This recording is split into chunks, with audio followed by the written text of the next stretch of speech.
Bienvenue à Poudlard.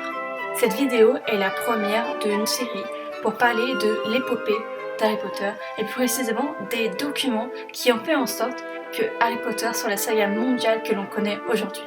Donc, c'est parti!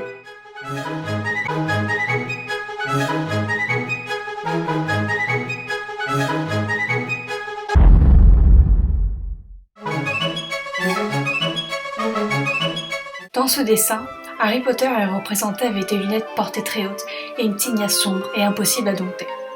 Il jette un œil soupçonneux sur le côté et il a un regard un peu effronté, comme son père.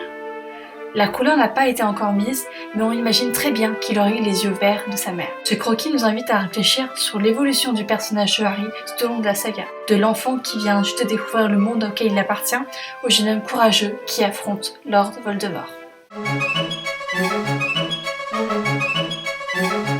J.K. Rowling a écrit ce synopsis pour des agents et éditeurs potentiels.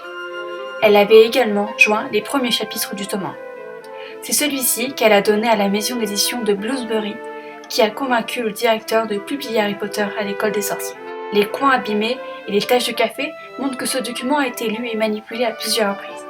Dès le début du synopsis, les cours donnés à Poudlard contribuent à rendre le monde d'Harry Potter fascinant. En effet, on comprend que l'apprentissage de la magie est drôle et étonnant, et on se demande qui ne voudrait pas étudier l'astronomie dans notre plus haute tour à 2h du matin, ou étudier la botanique dans les serres où poussent les mandragores et les tulipes.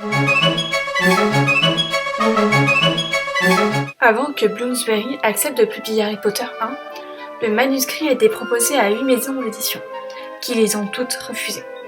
Un soir, le directeur et fondateur de Bloomsbury, Nigel Newton, rentre chez lui avec le synopsis et les premiers chapitres de Harry Potter et les donne à sa fille Alice. Elle lit l'ensemble des textes qui va jusqu'au chapitre où Harry découvre le chemin de traverse.